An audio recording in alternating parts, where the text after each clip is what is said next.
Hello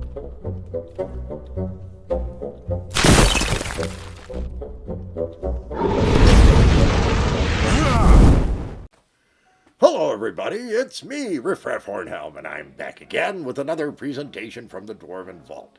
And first off, Merry Dwarfmas, and Merry Christmas for you humans. It's that time of year, it's that morning, that special morning, when all the young dwarflings get up and devour all the different great foods and rip open all their gifts. It's a wonderful time. And of course, us adults, we sit around and, well, drink whiskey and ale and laugh at the dwarfesses when they're busy making the holiday food. That's not a good idea. You get hit with a wooden spoon. But that's not what we're here to talk about. Today, we're here with a monster review, and what we're going to talk about is the Beholder. The Beholder. Yeah, this guy. Festive, isn't he? The Beholder, from the original monster manual for use with basic Dungeons & Dragons and advanced Dungeons & Dragons, or what's typically called 1E today. Probably one of the most iconic creatures within the pantheon of the original creatures released with Dungeons & Dragons. Everybody knows who a Beholder is, or what a Beholder is, or if a Beholder is. Now, this extremely rare, exceptionally evil, and very smart creature generally lives underground. It's usually about 4 to 6 foot in diameter, this floating globe. Doesn't touch the ground. Very strange. And it kind of drifts around, not aimlessly, but not very quickly. It only moves at about a quarter of the speed of a human, which is not very fast. But, of course, it's horrific looking. A 4 to 6 foot diameter sphere with a chitinous shell and 10 different wiggly stalks with eyes on the end, as well as having a central eye with the most shocking, amazing, and horrific power to go along with the rays that come out of the 10 eye stalks. This is a truly horrific creature. They are 45 to 75 hit points. So what does that mean? Roll a 4-sided die. If it's a 1, it's 45. It's a 4, it's 75. It's not hard. Now, the Beholder is a avaricious creature. I mean, it will negotiate, but it's on the basis of getting all the money, getting all the treasure. It's more avaricious than a dragon is. Hard to believe, right? But boy, they're bad. And of course, how could something like this not have gotten a lot of attention when the game was young? What a bizarre looking creature. Way powerful.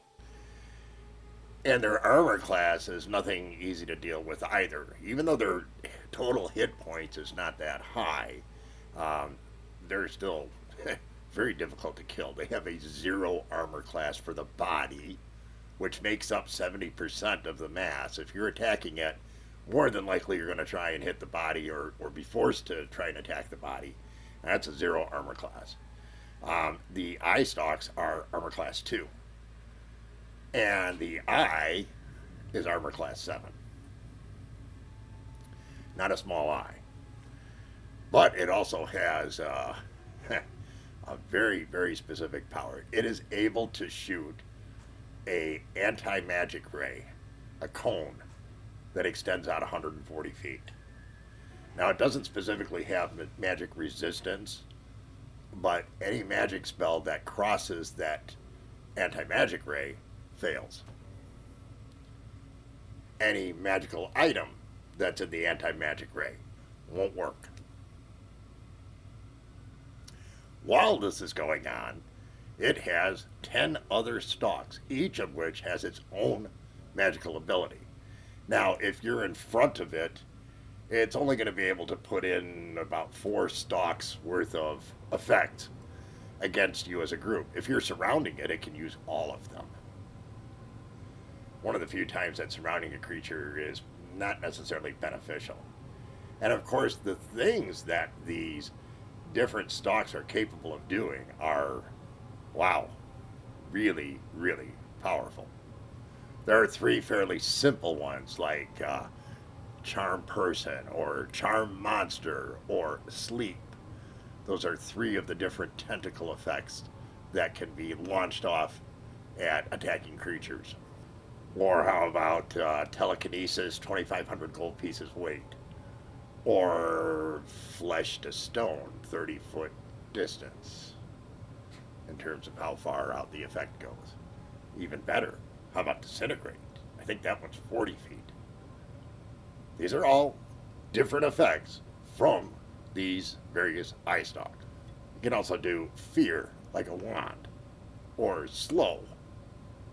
Or how about cure serious, or sorry, not cure, cause serious wounds at like a 40-foot distance, and a death ray at 50-foot distance.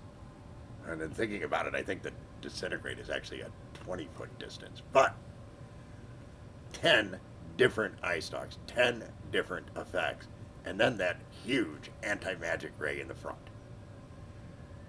And of course, it's got this huge mouth with sharp, pointy teeth, and, well, waste not, want not. If it kills you, it's gonna eat you. Now, being super smart and avaricious, they do have the potential to negotiate with a strong party, because really what it wants is more money and food. Pretty basic requirements. But because it's so smart, it's very tricky to deal with. And because it's so powerful, you don't want to fail. Now, once again, they hang out primarily in subterranean locations, and they are not very happy in those locations with intruders. Once in a great while, you'll find them in a desolate wasteland or something like that. But it'll always be areas that are not heavily frequented by, certainly by humanoid creatures. Now, of course, us dwarves, we hate beholders. They have caused us endless grief because they hang out in subterranean places and they're so damn hard to attack. It's so hard to get around them because they can kind of do stuff in every direction. They have such powerful, powerful abilities. We don't like beholders at all, and based on our experience, they don't like us very much either. They have ran up quite a tally in terms of dwarves who have gone MIA or KIA. Both of those have been problems for us dwarves when it comes to beholders. And of course, we had to go out to the greater Hornhelm community. This is a very easy creature to ask about. It seems like everybody has played either a beholder as a DM or run into one as a player. DMs love this, absolutely love this. An 8 to a 9. That was pretty universal on that side of it. The fact that you could make them so smart meant that they were very interesting to use in encounters, particularly with fairly high level groups. Made it a lot more interesting. Players, pretty much the same. They were looking at this as being an 8 to a 9, very powerful, not unkillable, but very difficult to kill because of trying to avoid the anti-magic ray. If you can avoid it, then there are things you could do to this. But it is definitely a tough one to go up against as an adventuring party and not have somebody get killed or badly injured. It's just the way it is. I have always enjoyed the Beholder. It's just that I always thought the name was kind of silly. Of course, it goes well with the season right now. The Beho-Ho Holder, I like that. And I still think it should be called an Hydra, damn it. Ah, well, that's just me. Any case, that's today's story about the Beholder. I almost said Hydra again. Hope you found it interesting, all that kind of good stuff. If you did, please drop us a like, consider subscribing if you haven't, leave us a comment. Come back and see us again real soon. Everybody have yourselves a great holiday. I'm hopeful that I get a new helmet and some cool gaming stuff, but we'll talk to y'all after Christmas. Take care, everyone. And of course, remember everyone, dwarves rock. Ho, ho, ho.